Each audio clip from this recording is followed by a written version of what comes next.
Breaking news here in batshit bonkers Biden land, where clearly the assassination attempt on Donald J. Trump is no laughing matter. However, humour in adversity and all the rest of it.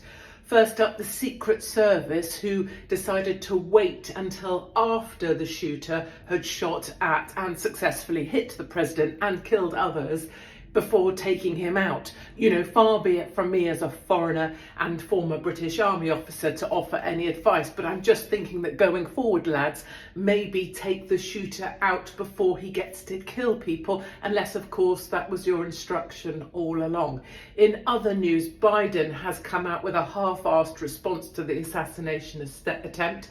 He's very concerned about his vice president, Trump. Perhaps he regrets now saying Trump's a rapist and Trump should be locked up, except of course he doesn't remember saying those things because those things happened yesterday. And finally, the award for the most obnoxious broadcaster response goes to Sky News in the UK, which came out with the headline, Trump had a fall at the podium. I mean, he was shot at.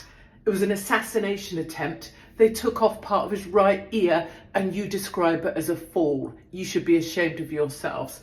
From one British person to the rest of the patriots out there, God bless Donald J. Trump and God bless the United States. One of the things that's really obvious to me, speaking to my American friends here, is that sense of nervousness now. Things seem uncertain and people feel, you know, what could have happened and how serious that was. But I just wanted to say three very positive things. Number one, if you're going to assassinate someone, you better do it first time and you better get it right. It's why the Russians are so good at this stuff. You end up face planting into concrete or you end up zipped up in a North Face bag in your own bath. You don't get a second easy shot at this. That's like shooting at deer. You don't get a second shot. Although I buy the Alex Jones theory that they're not going to stop anytime soon. Number two, Trump gets to rock up at the RNC like Muhammad Ali. He is now Thatcher in Brighton. He is Reagan. He is for time until the end of time.